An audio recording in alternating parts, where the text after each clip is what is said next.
Hey guys, we're going to talk about making prison hooch today. Fruit wine, prison hooch, inmate brew, whatever you want to call it. This stuff is incredibly easy to make with a very, very minimal investment.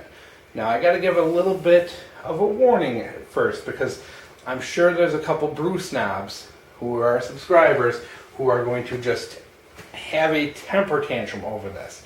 And before we even start, I just want to say, this is not the best way to brew anything.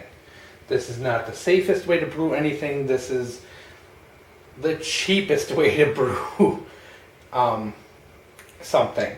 And so, but this is often a way for people to get into it, let it pique their interest, and let that interest grow into full-on home brewing of beers and wines and all that. I did homebrew beer for quite a long time, probably about 5 years or so in my young 20s.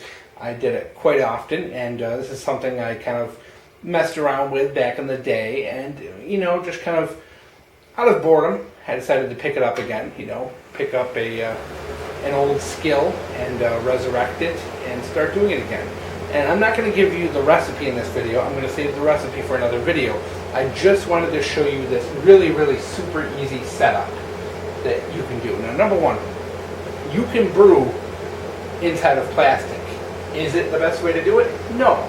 Plastics, are made of chemicals. Chemicals leach into food. It's not the best idea. So, if you can get something glass, better. But if you're poor, if you don't care about chemicals, you can do this right in cheap plastic. As you can see, I did a couple different juices here. And you just want to make sure they're 100% juice. There's no preservatives in them. And what I did was real simple. I kept the juice right in the jugs to make sure they're sterile. And all I did, which you can see how easy this setup is I just drilled a quick hole into the tops and added an airlock. I mean, how easy is that? So what do you see there? You see each of these has a hole drilled into it, and there's a little rubber grommet that seals in the airlock. Now that rubber grommet, your airlocks typically, what you're going to buy are going to be 3/8 of an inch for the shaft. So this rubber grommet is 1/2 inch outside diameter, 3/8 inside diameter, and I believe it's a 1/4 inch tall.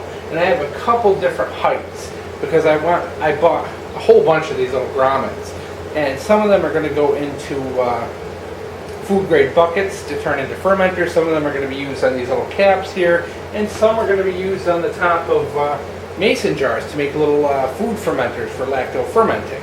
So I bought a whole package of these grommets. They're literally like 30 cents a piece. So all you have to do, get yourself a 1/2 inch drill bit, drill yourself a hole in the top of your whatever it is you're using. Maybe you're using a beer growler, maybe you're using a carboy, maybe you're a glass carboy, whatever. Drill yourself a hole, put the grommet in, and get yourself an airlock. These airlocks are $1. I see a lot of people in their videos using balloons and condoms and all that. Guys, don't do it. Those balloons, those condoms are not sterile. Brewing is, your quality is all about being sterile. Get the airlock. They're $1. You can get them on eBay, you can get them at homebrew stores, you can get them online. There's no excuse not to get these. I bought like a 5-pack on eBay, I think, for like $6.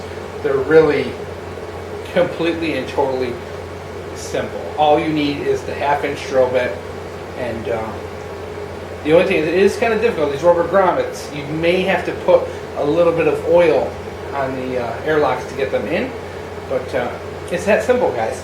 That simple. As you can see, these things are bubbling right away. They're still fermenting. These have been fermenting about 5 days or so, so they're just about done. But that's a real simple system.